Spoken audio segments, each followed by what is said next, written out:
Hello दोस्तों, स्वागत है आपका विज्ञान वृक्ष के ऑनलाइन प्लेटफॉर्म के ऊपर। तो आज हम इस वीडियो में करने वाले हैं इनऑर्गेनिक स्पेक्ट्रा के अंदर जितने भी क्वेश्चन आपके गेट के अंदर आए हुए हैं प्रीवियस ईयर्स में, तो उन्हें हम आज देखने वाले हैं।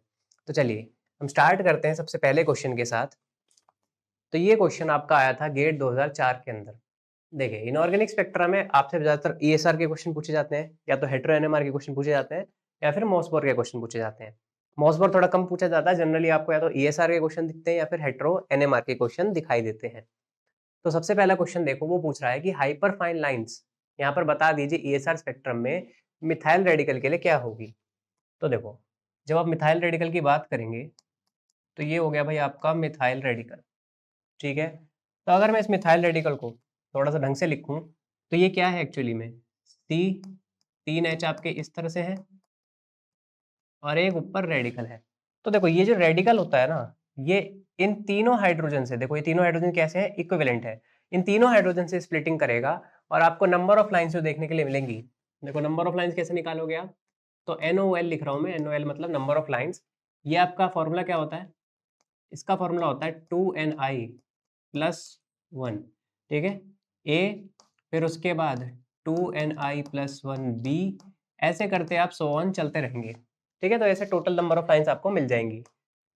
जितने तरह के आपके प्रोटॉन्स होंगे या फिर जितने भी तरह के आपके न्यूक्लियस होंगे जो कि एनएमआर एक्टिव होते हैं, ठीक है, उन सब को आप यहाँ पर काउंट करने वाले हैं। तो देखो, यहाँ पर कार्बन जो होता है, इसके लिए जो आई की वैल्यू होती है ये तो 0 होती है। ठीक है, इसीलिए आप इसको कहते हैं कि ये आपका एनएमआर इनएक्टिव होता है। सही बात है, एनएमआर इनएक्टिव इसीलिए होता है। और हम हाइड्रोजन की सिर्फ कपलिंग काउंट करेंगे यहाँ पर। तो हाइड्रोजन के लिए हम जानते हैं, हम N+1 रूल यूज करते हैं। N+1 रूल के अकॉर्डिंग आप यहाँ पर कहेंगे सर 3 हाइड्रोजन है, तो 3+1 यहाँ पर, सॉरी 3+1 यहाँ पर 4 लाइंस हो जानी चाहिए, है ना। यहाँ पर टोटल 4 लाइंस हो जानी चाहिए, तो ऑप्शन बी ये आपका करेक्ट आंसर हो जाएगा। समझ आया भाई कैसे करा हमने। 3 हाइड्रोजन था, उनकी कपलिंग काउंट करी हमने 3+1, यानी N+1 रूल लगाकर हमने 4 बोल दिया, यानी यहाँ एक क्वार्टेट दिखाई देगा आपको। चलिए, ये है आपका नेक्स्ट क्वेश्चन गेट 2006 के अंदर। देखो, यहाँ पर आप पूछ रहा है कि एक रेडिकल जो है कंटेन कर रहा है 14 नाइट्रोजन। तो देख लेते हैं, वो कह रहा है कि भाई आपके पास एक नाइट्रोजन है, वो भी 14 नाइट्रोजन। ठीक है, ये 14 नाइट्रोजन है आपके पास, इसके ऊपर एक रेडिकल है और इसके साथ दो यहाँ पर आपको इक्विवेलेंट प्रोटॉन भी दिखाई दे रहे हैं। ये दोनों कैसे हैं भाई, इक्विवेलेंट प्रोटॉन। देखो, उसने कहा ना कि 2 इक्विवेलेंट प्रोटॉन है, तो वो कह रहा है आगे 2 इक्विवेलेंट प्रोटॉन भी है। अब वो पूछ रहा है कि यहाँ पर बताइए कितनी नंबर ऑफ लाइंस दिखाई देंगी। उसने यहाँ पर ना कुछ वैल्यूज दी है हाइपर फाइन स्प्लिटिंग कांस्टेंट की। ठीक है, ये हाइपर फाइन कांस्टेंट क्या होता है, ए। तो उसने कहा ए ऑफ नाइट्रोजन जो है वो इतनी है, और जो आपका ए ऑफ हाइड्रोजन है वो 0.35 है, ये उसने कहा है।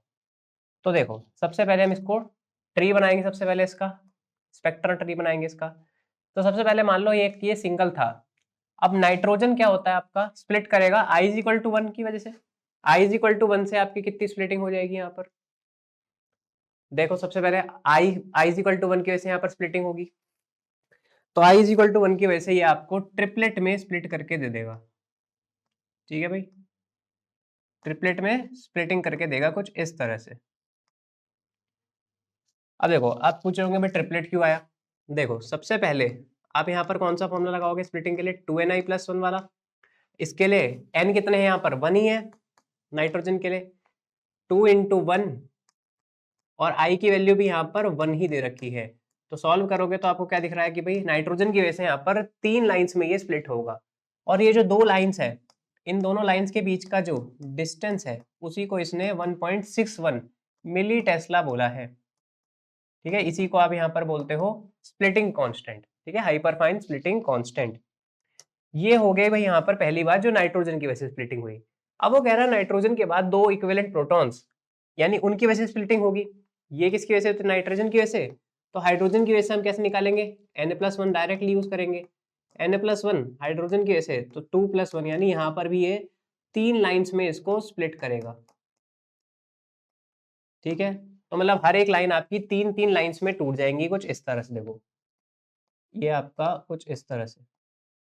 अब देखो ये आपस में मर्ज नहीं करेंगी, ठीक है, मर्ज भी हो जाती हैं कुछ कई जगहों पे लाइंस, पर यहाँ ये मर्ज क्यों नहीं करेंगी, क्योंकि आपसे बोल रहा है कि 0.35 ही है इनके बीच का डिस्टेंस। तो भाई देखो इनके बीच का अगर डिस्टेंस 0.35 और 0.35 है ना, तो ये 0.7 बन रहा है, और अगर आप यहाँ पर देखोगे तो 0.7 और 0.7 1.4 बन रहा है, यानी आप इन दोनों के बीच का अगर डिस्टेंस लगा भी लोगे तो 1.4 बैठना चाहिए। अगर वो 1.6 के आसपास आता तब आप कहते कि हाँ ये लाइन मर्ज कर जाती दोनों का मिलाकर, यानी मान लो अगर ये 0.35 ना होकर ये आपसे कह देता,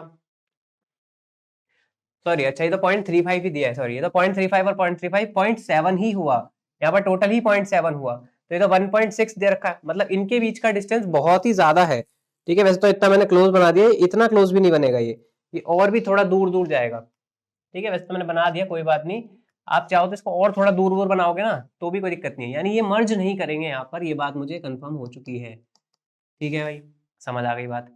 अब समझना, यहाँ से आपको 3 लाइंस मिली, यहाँ से 3 और यहाँ से 3, यानी टोटल आपको कितनी लाइंस मिल गई, 9 लाइंस मिल गई, ठीक है भाई। यहाँ पर आपको कितनी मिल गई, 9 लाइंस मिल गई। अब आप सोच रहे होंगे कि सर हमने इसको ऐसे अलग अलग तरीके से क्यों किया, हम डायरेक्टली ऐसे NOL निकाल सकते थे कि हम इसको ऐसे देखो 2Ni+1 के अकॉर्डिंग ये ऐसे नाइट्रोजन की स्प्लिटिंग काउंट करते, मल्टीप्लाई करते हैं यहाँ पर 2 हाइड्रोजन का N+1 से, और आप यहाँ से 3 इंटू 3 9 लाइन्स डायरेक्टली बोल देते। हमने ऐसे क्यों निकाला, तो देखो ये तब होता है जब आप डायरेक्टली निकाल सकते हो, जब आपसे कोई स्प्लिटिंग कांस्टेंट ना दिया हो, ठीक है। कभी कभी क्या होता है ना, आपको स्प्लिटिंग कांस्टेंट की वैल्यूज की वजह से कई बार लाइन मर्ज होती हुई भी दिखाई देती है, तो वो मर्जिंग ना हो इस चीज को पहले एक बार कंफर्म करने के लिए हम इस पर कई बार इसको ट्री डायग्राम के थ्रू सॉल्व करते हैं। अगर कुछ नहीं कहता, हमें डायरेक्टली कहता कि बताओ NH2 रेडिकल की वजह से बताओ कितनी लाइंस आएंगी, तो हम सीधा सीधा इस फॉर्मूले से निकाल लेते हैं। पर हम इस वाले फॉर्मूले को पहले ट्री डायग्राम से क्यों वैलिडेट कर रहे हैं, क्योंकि देखो ये 0.35 अगर ये वैल्यूज 1.6 के आसपास आ रही थी इन दोनों के बीच की, तो कहीं ना कहीं ये मर्जिंग भी हो सकती थी, ठीक है। तो चलिए हमें यहाँ तो दिख रहा है कोई मर्जिंग नहीं हो रही, तो हम इस बात को आगे छोड़ देते हैं, आगे बढ़ते हैं। तो अगला क्वेश्चन देख लो, ये है आपका नेक्स्ट क्वेश्चन। वो कह रहा है कि प्रोटॉन डीकपल्ड 13C और 31P दोनों का स्पेक्ट्रा लिया गया, तो बताइए नंबर ऑफ लाइंस यहाँ पर कितनी ऑब्जर्व होंगी। तो देखो सबसे पहले हम बना लेते हैं POCH3 होल थ्राइस का किस तरह का स्ट्रक्चर दिखाई देगा। तो ये देखो POCH3 और ये आपका CH3, यहाँ पर ये देखो 3 CH3 लगे होंगे, और ये तीनों के तीनों कैसे हैं, एक जैसे हैं, ठीक बात है। तो चलिए सबसे पहले हम देख लेते हैं यहाँ पर कि 13C की वजह से यहाँ पर कितने यहाँ पर आपको लाइंस दिखाई देंगी, तो ये तीनों एक जैसे ही हैं, तो इन तीनों का यहाँ पर एक ही लाइन आने वाली है, मतलब यहाँ तीनों की एक ही लाइन बनेगी। और इन तीनों की स्प्लिटिंग देखने के लिए हम बस यहाँ पर देखेंगे कि फॉस्फोरस जो कि एक NMR एक्टिव न्यूक्लियाई है, इसकी वजह से जो कपलिंग होगी बस हमें उसे कंसिडर करनी है। तो एक ही फॉस्फोरस है, तो और फॉस्फोरस की जो वैल्यू होती है 31P की जो वैल्यू होती है, ये भी कैसी होती है, हाफ ही होती है। तो चलिए 3CH3 की वजह से, अगर 3CH3 की वजह से देखो उसने प्रोटॉन डीकपल्ड बोला है पहले ही, कहीं आप सोचो कि हाइड्रोजन से क्यों नहीं कपलिंग कर रहे हैं, उसने प्रोटॉन डीकपल्ड बोल दिया ना, तो हाइड्रोजन से हमें कोई मतलब नहीं है, सिर्फ फॉस्फोरस से मतलब रखेंगे। तो 3CH3 का यहाँ पर हम अगेन N+1 रूल से यहाँ पर कैलकुलेट कर लेंगे, और यहाँ से जो आपका आंसर आएगा वो आएगा डबलेट, ठीक है। 1+1 यहाँ पर आपका बन गया 2, यानी ये आपका क्या है भाई, डबलेट है। तो पहली बात तो आपको यहाँ से 2 लाइंस मिलेंगी। तो देखो पहले ऑप्शन में देखो जहां जहां 1 और 3 लिखा है इन्हें उड़ा दो, आपको पता लग गया कि भाई 2 मिलेगा और 2 मिलेगा। अब बात करते हैं भाई यहाँ पर फॉस्फोरस की, ये तो आपका आ गया 13C की वजह से। फॉस्फोरस की वजह से देखो एक फॉस्फोरस है ना, एक ही फॉस्फोरस है, और यहाँ पर देखो 3 CH3 है ना, एक जैसे कैसे हैं भाई, 3 CH3 है। तो देखो इसने ना वैसे ऑप्शन में दिया ही कुछ इस तरह से कि यहाँ पर हमें इन तीनों CH3 की एक ही जैसी कपलिंग माननी पड़ेगी, यानी इसकी कोई स्प्लिटिंग दिखाई नहीं गई है इन्होंने 13C के साथ, ठीक है। देखो अगर आप यहाँ पर मानोगे कि सर ये 13C तीनों की वजह से कपल हो रहा होगा, तीनों इक्विवेलेंट है, तो 31P के अंदर आपकी कैसे वैल्यू आनी चाहिए थी कि सर N+1 है ना, इसकी वजह से 3+1 4 लाइन्स आनी चाहिए थी, है ना, यहाँ पर 3+1 4 लाइन्स आनी चाहिए थी, ये आपका करेक्ट आंसर होता। लेकिन देखो उसने यहाँ पर कोई ऐसा ऑप्शन ही नहीं दिया जिसमें 4 लाइन्स आ रही होंगी, या तो उसने कहा है कि 2 लाइन्स आ रही है, और 2 लाइन्स तो नहीं आ रही ना, और या फिर वो कह रहा है कि एक लाइन आ रही है। तो हम ये कंसीडर जरूर कर सकते हैं कि हो सकता है कि ये जो 13C है इसकी वजह से उसने कपलिंग कंसीडर नहीं करी हो, क्योंकि 13C की जो अबंडेंस होती है वो बहुत ही कम होती है। तो हो सकता है कि फॉस्फोरस और कार्बन आपस में कपल ना कर रहे हो, है ना। देखो कार्बन तो पहले से ही बहुत कम है, उसकी जो कपलिंग हुई होगी वो तो पक्का हुई होगी कि फॉस्फोरस के साथ होनी है, लेकिन फॉस्फोरस की कपलिंग जरूरी नहीं है ना कि 13C के साथ हो ही हो। तो 4 लाइंस आनी चाहिए थी अगर, तो 4 लाइंस तो आ नहीं रही है, तो हम 2 का ऑप्शन तो लेकर चल नहीं सकते। तो हम यहाँ पर यही मानेंगे कि उसने हो सकता है कपलिंग कंसीडर करी ही ना हो सी के साथ, और हाइड्रोजन के साथ तो होगी नहीं क्योंकि ये ऑलरेडी प्रोटॉन डीकपल्ड है। तो ये बात समझ में आ गई होगी आई थिंक आपको कि ऑप्शन ए क्यों करेक्ट आंसर होगा। चलिए नेक्स्ट क्वेश्चन देख लेते हैं।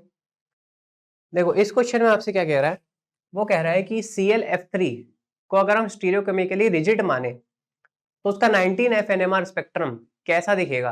वो कह रहा है पहले से, देखो उसने पहले ही बोल दिया कि Cl जो है वो NMR एक्टिव नहीं होता है, बस आप डायरेक्टली Cl(F3) के बारे में बात कर लीजिए। तो आप Cl(F3) का अगर देखो, आप Cl(F3) को आपने केमिकल बॉन्डिंग में पढ़ा होगा, कैसे निकालते हैं भाई इसका स्ट्रक्चर। तो Cl(F3) के लिए आप यहाँ पर क्या कहते हैं कि भाई Cl के 7 इलेक्ट्रॉन्स और F की वजह से 3 इलेक्ट्रॉन गिनेंगे हम और डिवाइड बाय 2 कर देंगे, यानी आपके पास lone pair plus bond pair की वजह से 5 नंबर आया। और 5 आप किसको रेफर करते हैं यहाँ पर, sp3d2 सॉरी sp3d को, है ना, sp3d, यानी इसकी ट्रायगोनल बाइपिरामिडल टाइप की ज्योमेट्री होनी चाहिए थी। तो मैं यहाँ पर देखो कुछ इस तरह की ज्योमेट्री बना सकता हूँ ट्रायगोनल बाइपिरामिडल की, लेकिन हमें पता है जब भी ट्रायगोनल बाइपिरामिडल आपकी ज्योमेट्री बन रही है और आपके पास 2 लोन पेयर्स हो, देखो यहाँ तो 5 आ रहा है ना, लेकिन आपके पास बॉन्ड पेयर कितने, सिर्फ 3, यानी 2 आपके लोन पेयर्स होंगे, तो पक्का आपकी ज्योमेट्री जो होती है वो टी शेप्ड बनती है।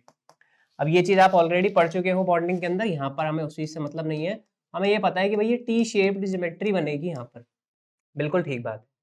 अब देखो यहाँ पर ये दोनों जो है ये एक्सियल है और ये वाला क्या होगा, इक्वेटोरियल पे है, बिल्कुल ठीक बात है।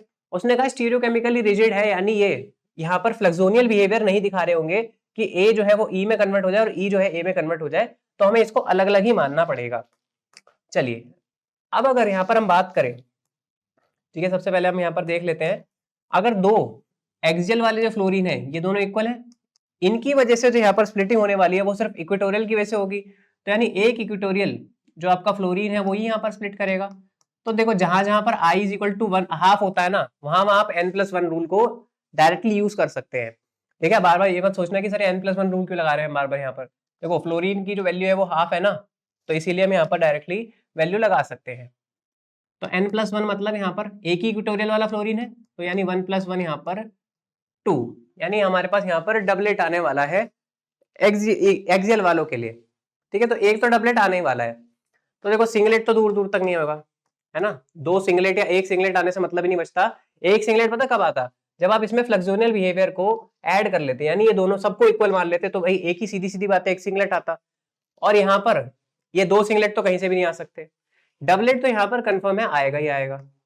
चलिए अब हम बात कर लेते हैं ये इक्वेटोरियल वाले के लिए। तो देखो ये जो एक इक्वेटोरियल वाला है ये जो आयरन फ्लोरीन है इसके लिए देख लो, तो इसके लिए फिर से हम n+1 रूल लगाएंगे, n+1 फॉर f एक्सियल और यहाँ पर आपका f इक्वेटोरियल कैसे, तो यहाँ पर 2 फ्लोरीन एक जैसे हैं एक्सियल वाले, तो 2+1 3, यानी आपको यहाँ से 3 यानी ट्रिपलेट दिखाई देगा एक। तो ये देखो यहाँ पर एक ट्रिपलेट का ऑप्शन है, तो आप सी वाले को भी उड़ा सकते हो, option A is the correct answer. ठीक है, ये भाई आपकी लाइंस आ जाएंगी, एक तो डबलेट आएगा और एक यहाँ पर आपको ट्रिपलेट दिखाई देगा। समझ आ गया कैसे करना था क्वेश्चन को, क्या ये समझ आ गया भाई, नंबर ऑफ लाइंस ही हैं ये, आपने यहाँ पर नंबर ऑफ लाइंस ही निकाली हैं ये। ठीक है, तो 2 मतलब डबलेट और 3 मतलब ट्रिपलेट, आई होप इतनी बेसिक टर्मिनोलॉजी तो आप जानते ही हैं, तो ये आपका करेक्ट ऑप्शन हो गया। चलिए अगले क्वेश्चन की बात करते हैं। तो देखिए ये क्वेश्चन आपका आया था गेट 2008 के अंदर, वो पूछ रहा है कि oxidation state of metal ion in the catalyst can be deducted by. देखो वो कह रहा है कोई कैटलिस्ट है, उसके अंदर जो मेटल प्रेजेंट होगा उसकी ऑक्सीडेशन स्टेट क्या होगी, ये हम किस चीज से डिडक्ट कर सकते हैं। तो कभी आपने अगर क्रोमेटोग्राफीज पढ़ी है, तो क्रोमेटोग्राफीज क्या करता है, सेपरेशन करता है। ठीक है, वो सेपरेशन के लिए यूज होते हैं, मोबिलिटी के बेसिस पे सेपरेशन हो सकता है, ठीक है, हो सकता है गैसेस के बेसिस पे सेपरेशन हो सकता है, वॉलेटिलिटी के बेसिस पे सेपरेशन हो सकता है, पर वो कोई भी ऑक्सीडेशन स्टेट को बताने का काम नहीं करता है। ऑक्सीडेशन बताने का काम स्पेक्ट्रोस्कोपी ही करती है। और अगर आप एटॉमिक एब्जॉर्प्शन स्पेक्ट्रोस्कोपी की भी बात करें तो ये भी आपको मेटल की ऑक्सीडेशन स्टेट नहीं बताती है, ठीक है। तो मेटल की ऑक्सीडेशन स्टेट आपको मोसबोर स्पेक्ट्रोस्कोपी बता सकती है, ठीक है। तो मोसबोर स्पेक्ट्रोस्कोपी का आप इस्तेमाल करिए, ये आपको बता देगी कि मेटल यहाँ पर कौन सी ऑक्सीडेशन स्टेट में है, ठीक है। इसीलिए मोसबोर स्पेक्ट्रोस्कोपी बहुत ज्यादा फेमस भी है कि ये ऑक्सीडेशन स्टेट बताने तक का काम करती है, ठीक है। ये आपको नेचर भी बता देती है, लीगेंड सिमेट्री वगैरह भी बता देती है। तो मोसबोर स्पेक्ट्रोस्कोपी को कई जगहों पे इस्तेमाल किया जाता है, तो मेनली इसका यूज होता है ऑक्सीडेशन स्टेट के लिए। चलिए अगला क्वेश्चन देख लेते हैं। यहाँ पर देखो आपसे क्या कह रहा है कि हीटिंग के बाद, देखो ये ना आपका लिंक्ड क्वेश्चन है, ये क्वेश्चन जो है इसका ही एक और क्वेश्चन आपको अगला क्वेश्चन भी लिंक्ड होगा। तो देख लेते हैं पहले क्वेश्चन को। उसने कहा हीटिंग के बाद x जो है वो y में कन्वर्ट हो रहा है। तो पूछ रहा है कि जिसका और उसको कह रहा है कि सेम मॉलिक्यूलर फॉर्मूला है x के जैसा ही, मतलब y और x में से कुछ बाहर नहीं निकला है, हो सकता है कुछ रीअरेंजमेंट्स ही हुई होंगी। अब वो बोल रहा है कि 1H NMR spectrum of y जो होगा वो 2 डबलेट्स दिखा रहा है, और सेपरेशन ऑफ 2 लाइंस के बीच जो बता रहा है 20 हर्ट्ज और 15 हर्ट्ज की है। तो देखो 15 और 20 हर्ट्ज का जो ये सेपरेशन दे रहा है ना, ये यहां से मेरे को क्लियरली बता रहा है कि जितनी भी कपलिंग्स हुई होंगी वो पक्का 3J कपलिंग्स रही होंगी, क्योंकि हम 2J कपलिंग की वैल्यू जानते हैं वो कम होती है और 1J की कपलिंग बहुत ज्यादा हाई होती है ना। 1J की कपलिंग तो बहुत ज्यादा हाई होती है, वो तो 100-150 हर्ट्ज तक चली जाती है। और 4J कपलिंग अगर होती तो वो बहुत ही कम वैल्यू दे रही होती। तो 20 हर्ट्ज मुझे यहाँ से कंफर्म कर रहा है कि ये पक्का 3J कपलिंग रही होगी। जनरली हम ये कहते हैं ना कि 3J कपलिंग्स जो होती हैं वो 12 से लेके 20 हर्ट्ज तक वैल्यू दिखा देती हैं। कई कई केसेस में 2J की भी आ जाती हैं, लेकिन जनरली हम 3J की कपलिंग्स को ही मानते हैं कि इतनी होती है। तो हम देख लेते हैं, अब चारों चारों ऑप्शन देख रहे हैं, एक बार मैच कर लेते हैं। चलिए सबसे पहले वो कह रहा है कि एक तो P डबल बॉन्ड O, यहाँ OH, यहाँ पर OCH3 और यहाँ पर एक और OCH। देखो अगर इसके अकॉर्डिंग 2 डबलेट आने चाहिए, तो देखो एक तो ये दोनों तो एक जैसे ही होंगे, और एक हाइड्रोजन आपको यहां से दिख रहा होगा, है ना। तो आप यहाँ पर क्या कहोगे, देखो ये वाली जो कपलिंग है, जो भी कपलिंग हो रही होंगी यहाँ पर, ये देखो इस हाइड्रोजन और इस हाइड्रोजन के बीच में कपलिंग तो हो नहीं सकती, क्योंकि अगर आप यहाँ पे से काउंट करो तो देखो ये OH के बीच में एक बॉन्ड होगा, दूसरा बॉन्ड ये होगा, तीसरा बॉन्ड ये होगा, और OC के बीच में चौथा बॉन्ड आ जाएगा, और C और H के 5 बॉन्ड, यानी आप 5J कपलिंग को कंसीडर कर रहे हैं अगर आप इन H और इन H के बीच में कपलिंग सोच रहे हैं तो ये तो हो नहीं सकती, क्योंकि हम कपलिंग को जानते हैं जनरली वो प्रोमिनेंट रहती हैं ज्यादा से ज्यादा 4J तक, ठीक है। 5J वगैरह पे कभी कभी हो जाती है, पर वो ज्योमेट्रीज पे भी डिपेंड करता है, पर जनरली 5J कपलिंग्स देखी नहीं जाती हैं। 3J या 4J तक ही आप लास्ट टू लास्ट देखते हैं, 4J भी बहुत कम दिखती है, तो हम 5J तक तो कंसीडर करने वाले नहीं। और अगर ये 2J कपलिंग होती, समझना मेरी बात को, अगर मान लो 2J कपलिंग की वजह से चलो यहाँ एक डबलेट आ रहा होता, ठीक है, पर अभी हमने ऊपर कहा कि भाई ये 3J कपलिंग की वजह से आया होगा, 2J कपलिंग तो होनी ही नहीं चाहिए थी। तो यहां से मुझे कंफर्म हो गया कि P के साथ डायरेक्टली OH कनेक्टेड नहीं हो सकता, तो ये ऑप्शन मेरा एलिमिनेट हो जाता है। क्लियर है, ये ऑप्शन तो मेरा डायरेक्टली एलिमिनेट हो जाता है। जितनी भी मेरी कपलिंग्स आई होंगी P और OH की वजह से तो नहीं आई होंगी। देखो ये वाला भी ऑप्शन हटा सकते हो आप यहाँ से। देखो OH के साथ क्यों नहीं आई मैंने आपको एक्सप्लेन कर दिया है, एक बार चाहो तो दोबारा लिख देता हूँ यहाँ पर ही। देखो P डबल बॉन्ड O, ये देखो ये O है और ये H है, ठीक है। देखो ये O है, ये C है, और फिर आपके यहाँ पर H3 लग रहे हैं ये। तो एक बॉन्ड डिस्टेंस, ये दूसरा बॉन्ड डिस्टेंस, ये तीसरा बॉन्ड डिस्टेंस, ये चौथा और ये पांचवा, इसके बीच में तो हो नहीं सकती। और अगर ये 2J कपलिंग हो रही होगी तो इसकी वैल्यू 15 और 20 हर्ट्ज तक नहीं आती, ठीक है। इसकी वैल्यू 15 और 20 हर्ट्ज तक नहीं आती, इसकी वैल्यू 3 ppm और 4 ppm तक आ रही है। और देखो दूसरा रीजन यहाँ पर हम क्यों कह रहे हैं कि ये OH डायरेक्टली कपल नहीं कर रहा होगा, क्योंकि दोनों डबलेट जो है वो एग्जैक्टली दिखाया है, इसमें कोई ब्रॉड पीक या फिर शार्प पीक नहीं बोल रहा है, लेकिन दो डबलेट्स दिख रहे हैं, इसका मतलब वो पीक जो है वो ब्रॉड नहीं होगी। अगर ये OH डायरेक्टली कनेक्टेड होता तो ये यहाँ पर एक्सचेंज भी दिखा सकता है। ये जो हाइड्रोजन है यहाँ पर क्या होता है, ड्यूट्रेटेड एक्सचेंज, या फिर जो सॉल्वेंट है उसके साथ सॉल्वेंट एक्सचेंज दिखा सकता है। और अगर ऐसा होगा तो ये पीक बहुत ज्यादा क्लियर नहीं आएगी, ये थोड़ी ब्रॉड पीक हो जाएगी, तो आप क्लियरली इसको डबलेट नहीं बोल पाएंगे। तो इसलिए हम कह सकते हैं कि डायरेक्टली पी के साथ OH कनेक्टेड नहीं होंगे। तो ये दो ऑप्शन को तो आप एलिमिनेट कर दीजिए। अब बच क्या रहा है आपका PO CH3, ठीक है, OCH3। देखो तीनों अगर मैं OCH3 ले लूं, समझना मेरी बात को, अगर आप तीनों OCH3 को ले लोगे, ठीक है, यहाँ पर तीनों को OCH3 ले लोगे, तीनों OCH3 लेने की वजह से ना ये क्या होंगे, ये तीनों एक जैसे होंगे, और तीनों अगर एक जैसे हैं तो आपके पास तो सिर्फ एक डबलेट आना चाहिए भाई, एक फॉस्फोरस की वजह से सिर्फ एक डबलेट आएगा ना। पी क्या है आपका, हाफ है, n+1 के अकॉर्डिंग 1 + 1 2, तो डबलेट एक ही आता ना, और इन तीनों का एक ही डबलेट आना चाहिए फिर, पर वो कह रहा है कि आपसे 2 डबलेट आ रहे हैं।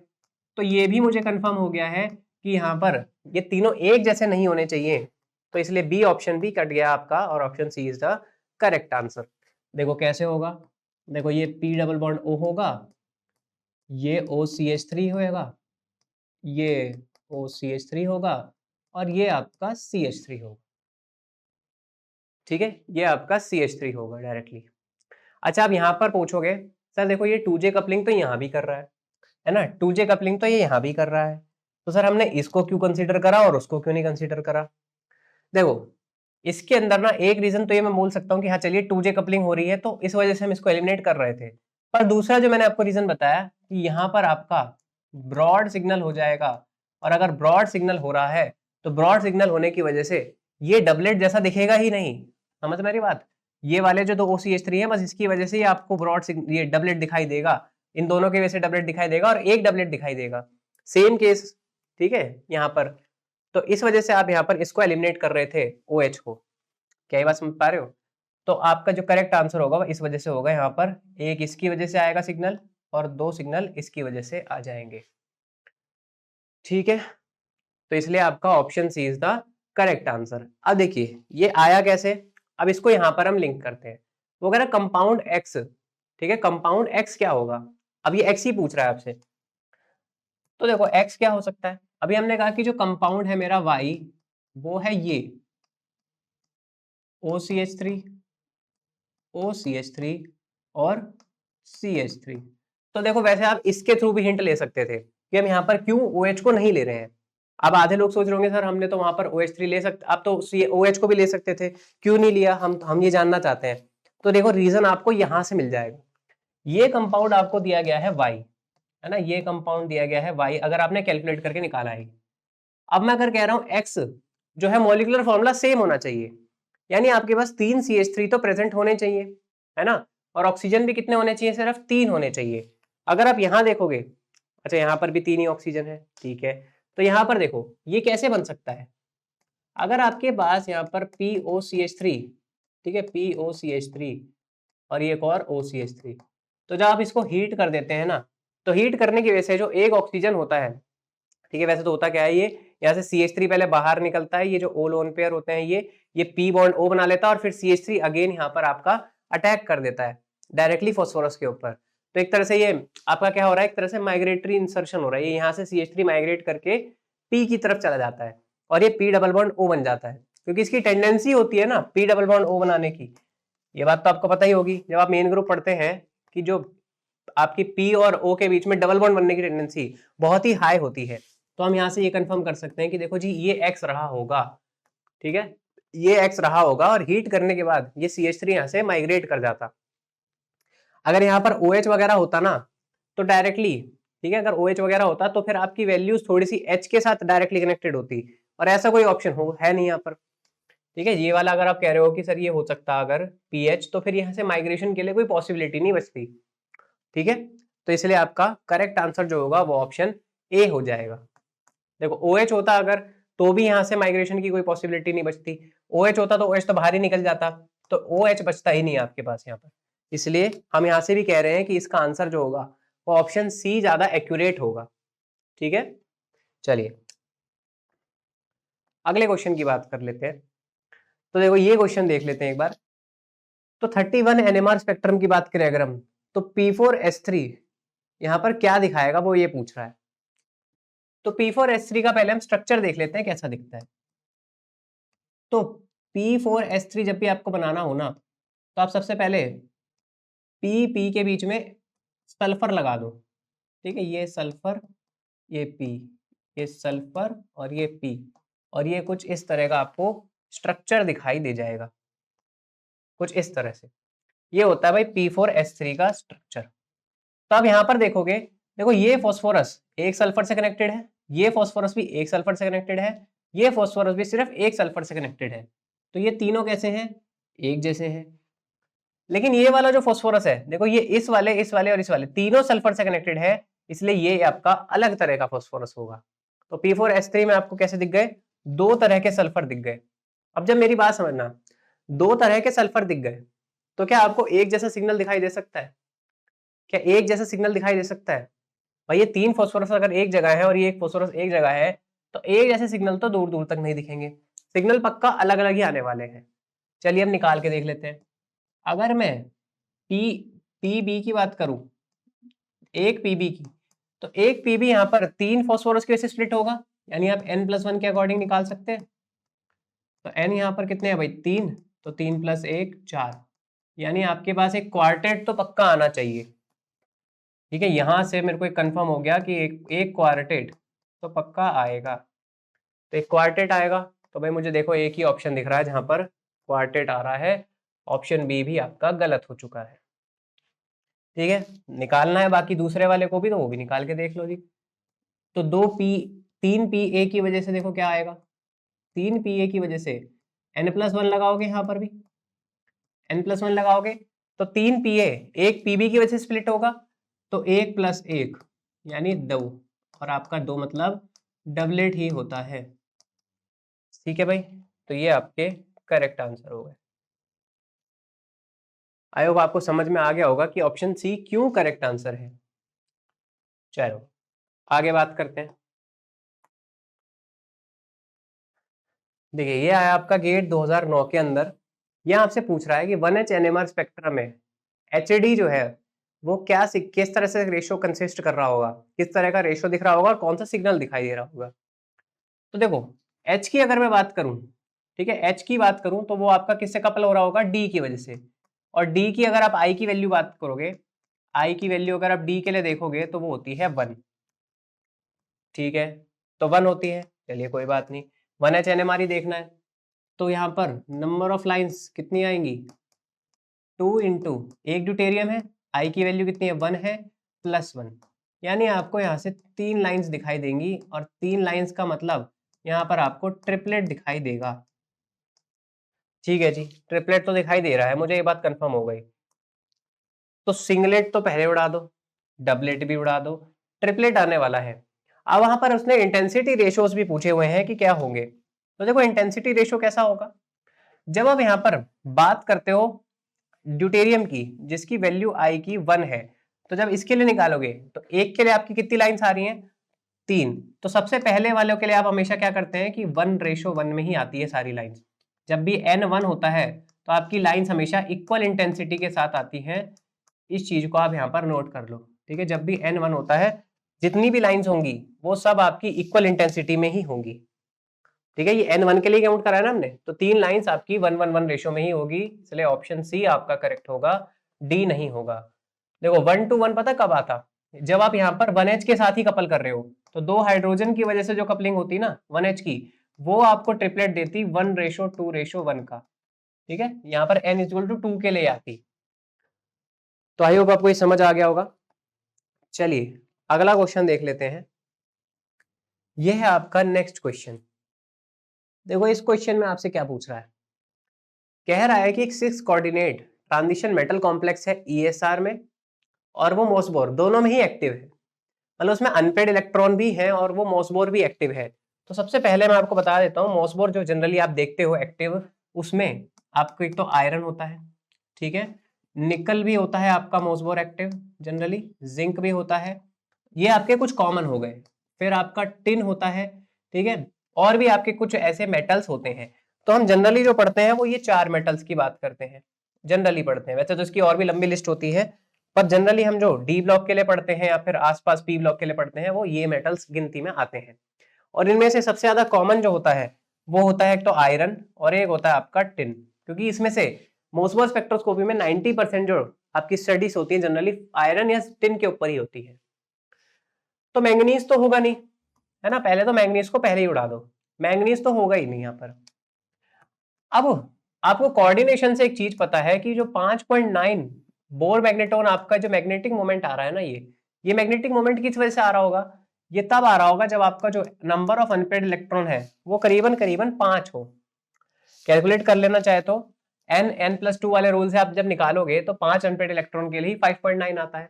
और बाकी थोड़ी सी मैं ट्रिक बता देता हूँ, अगर ये 5.9 दिया है ना, ठीक है, ये 5.9 दिया है, तो जो ये फर्स्ट डेसिमल है, ठीक है, अगर ये राउंड ऑफ होता, अगर मान लो ये कह देता कि भाई ये 6 वो मैग्नेटॉन के पास आ रहा है, तो कभी भी अगर इस तरह से राउंड ऑफ करके वैल्यू दी गई हो तो समझ लेना कि उसकी एक वैल्यू कम ही रही होगी अनपेड इलेक्ट्रॉन में। लेकिन अगर उसने ऐसे डेसिमल वैल्यू दी है जैसे कि 5.9, ठीक है, 4.8, ठीक है, और या फिर 3.83, इस तरह की वैल्यूज हैं, तो समझ लेना जो पहला डेसिमल है वो ही अनपेड इलेक्ट्रॉन है। तो यहाँ पर 5 अनपेड इलेक्ट्रॉन है, ये मुझे कंफर्म हो रहा है, ठीक है, यहां से कंफर्म हो गया मुझे। अब वो पूछ रहा है कि मेटल आयन यहाँ पर ऑक्सीडेशन स्टेट क्या होगी और अनपेड इलेक्ट्रॉन कितने होंगे। तो अभी मैंने निकाला कि 5 अनपेड इलेक्ट्रॉन होने चाहिए। एक ही ऑप्शन दिखाई दे रहा है मुझे। वैसे तो 5 अनपेड इलेक्ट्रॉन के बेसिस पे आप इन दोनों को काटते, मैंगनीज आपको पता है कि होता ही नहीं है एक्टिव, इसे उड़ा देते, ऑप्शन डी डायरेक्टली आंसर, ठीक है, डायरेक्टली ऑप्शन डी आपका आंसर आ जाता। इस क्वेश्चन में सिर्फ इतना था। अब इस क्वेश्चन से ही लिंक्ड आपका नेक्स्ट क्वेश्चन है। देखो ऑक्सीडेशन स्टेट देख लो, Fe3+ कह रहा है वो, और 5 अनपेड इलेक्ट्रॉन है, ठीक है, ये नेक्स्ट क्वेश्चन आपका वही सेम चीज है। अब वो पूछ रहा है कि कॉम्प्लेक्स बताओ, इसी चीज से लिंक्ड है वो, बस यही क्वेश्चन को आप यहाँ पर पूछ रहे हो। ओके, इसी में कह रहा कॉम्प्लेक्स बता दो ये। तो अभी हमने क्या करा था, मैंगनीज को उड़ा दिया था, तो मैंगनीज तो दूर दूर तक नहीं होगा।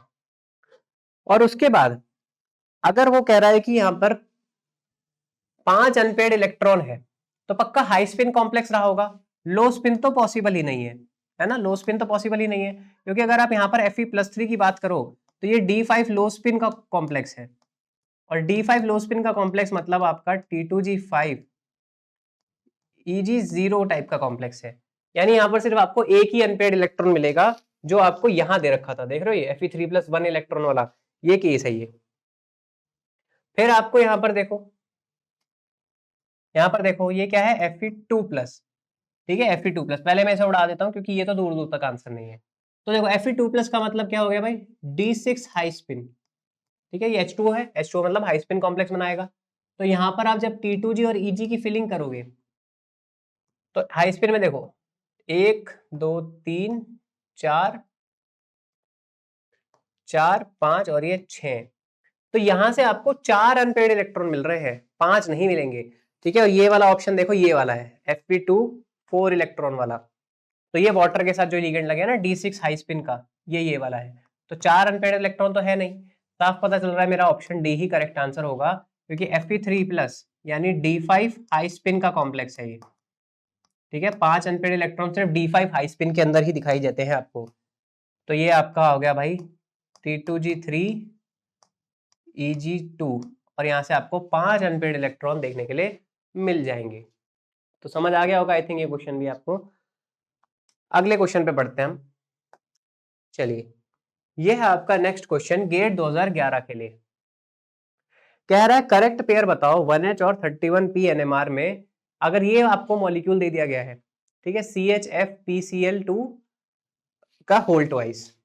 समझना क्या है मॉलिक्यूल भाई, आपके पास एक तो हाइड्रोजन है, एक फ्लोरीन है, और यहाँ पर अच्छा सी के साथ है, सॉरी, ये आपका सी के साथ है। तो ये टेट्राहेड्रल टाइप की ज्योमेट्री है ना, ये टेट्राहेड्रल टाइप की ज्योमेट्री है कुछ इस तरह की। अब देखना, अब मुझे ये पता है कि ये H एक्टिव होता है, फ्लोरीन भी एक्टिव होता है, और ये फॉस्फोरस भी जो है यहाँ पर एक्टिव होते हैं, ठीक है, ये वाला फॉस्फोरस भी है आपका, ये यहाँ पर एक्टिव होता है, ये चारों ही एक्टिव है, फ्लोरीन एक्टिव नहीं होता। अब उसने पहले कहा है कि 1H NMR में बताओ, ठीक है, 1H NMR में बताओ। तो सी के साथ आप जब कपलिंग करोगे, सी तो यहाँ पर जनरली आप 12C को लेके चलते हो, या तो वो लेबलिंग करके बोलता कि 13C है, तब आप कुछ सोच सकते हैं एक बार को, लेकिन उसने कुछ नहीं बोला ऐसा। तो चलिए पहले हम यहाँ पर बात करते हैं 1H NMR की, मुझे पहले इस वाले के लिए कंसिडर करना है। तो 1H में एक तो ये फ्लोरीन यहाँ पर कपल करेगा, और ये जो दो फॉस्फोरस हैं ये कपल करेंगे। तो देखो ये दोनों फॉस्फोरस कैसे हैं, एक जैसे हैं, क्योंकि टेट्राहेड्रल ज्योमेट्री में जब तक आपके चारों लिगेंड अलग ना हो तब तक आप यहाँ पर प्लेन ऑफ सिमेट्रीज को पास कर सकते हैं, ठीक है। कुछ इस तरह की देखो प्लेन ऑफ सिमेट्री यहाँ से पास हो जाएगी, इन हाइड्रोजन और फ्लोरीन को काटते हुए कुछ इस तरह से आएगी, और ये P और P के बीच से पास हो जाएगी। तो ये दोनों फ्लोरीन, ये दोनों फास्फोरस एक जैसे हैं और ये फ्लोरीन आपका अलग है। तो चलिए नंबर ऑफ लाइंस निकाल लेते हैं। तो नंबर ऑफ लाइंस में आप क्या बोलोगे, फ्लोरीन की वजह से स्प्लिटिंग होगी, पहले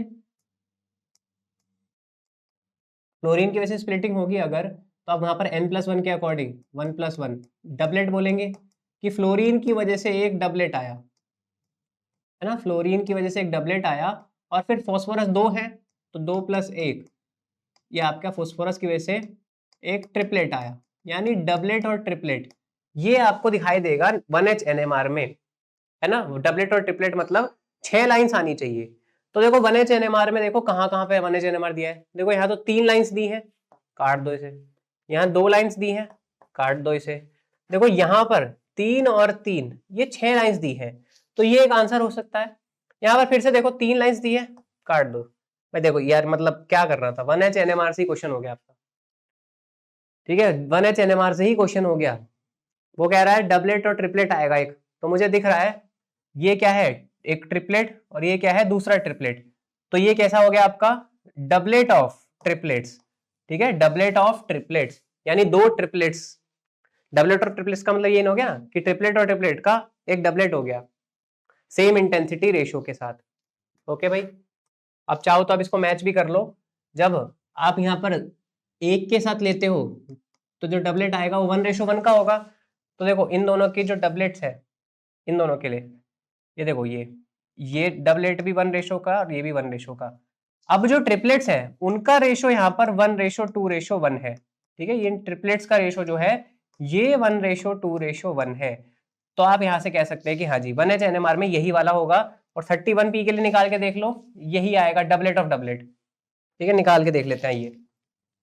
ये तो मैंने निकाला 1H NMR के लिए, ठीक है, ये आपका किसके लिए था, 1H के लिए।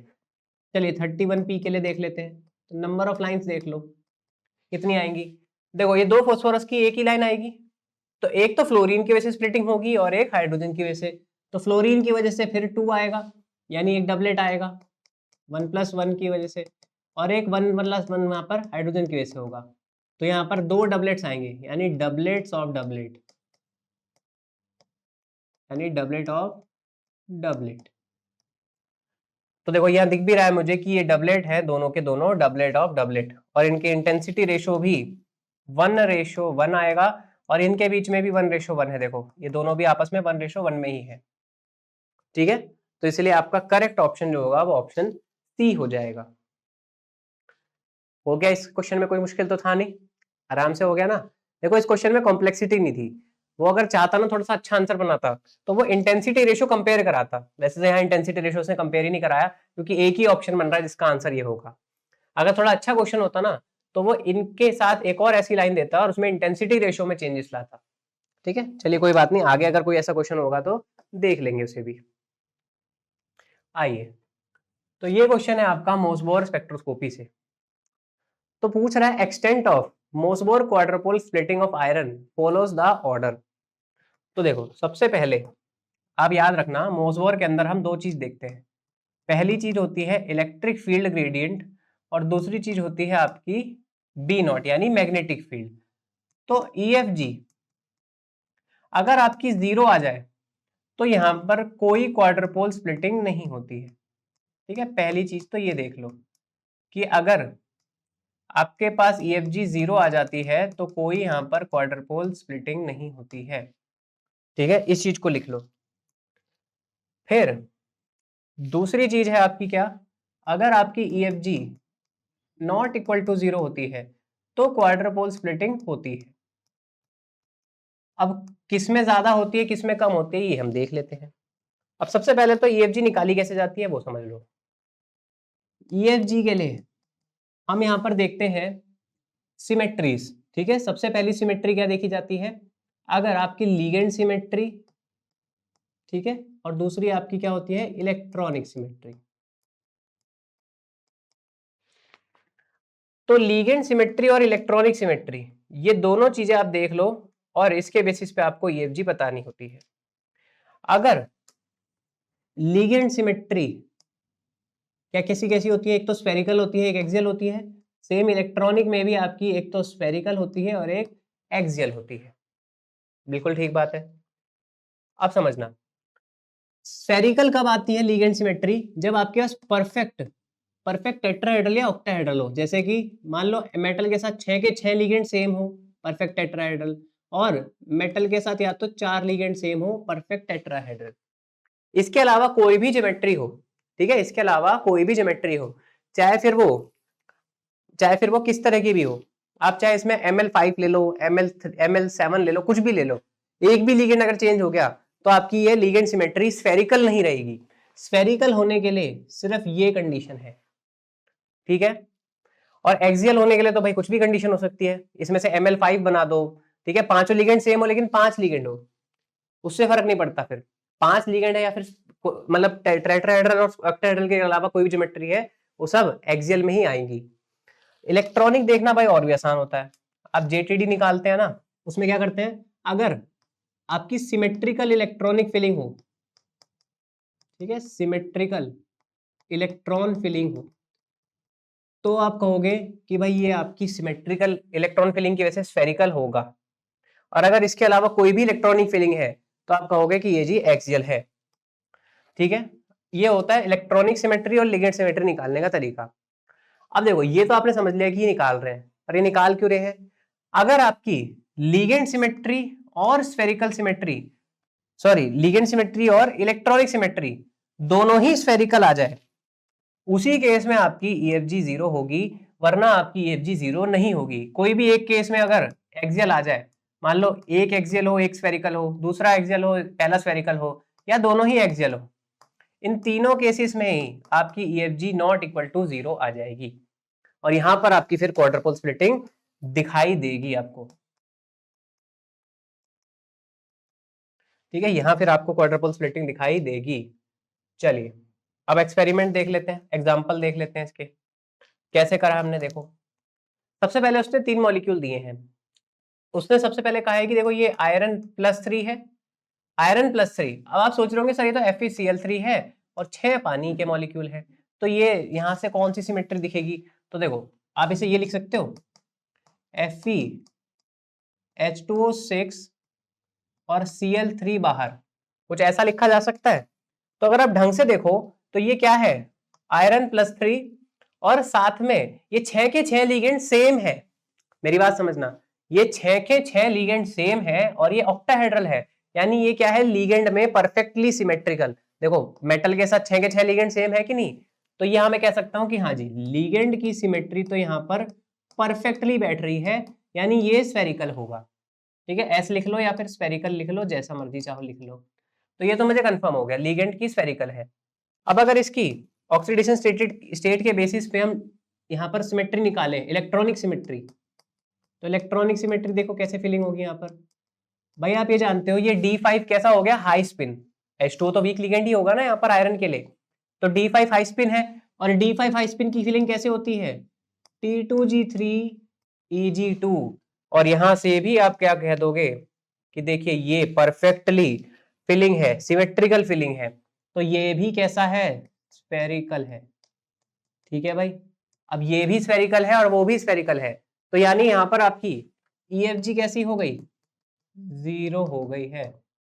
बस EFG 0 हो गई, इसका मतलब FeH2O6Cl3 यानी FeCl3 6H2O ये ही लास्ट में आने वाला है, क्योंकि इसकी स्प्लिटिंग 0 है भाई, ये तो बात ही खत्म हो गई।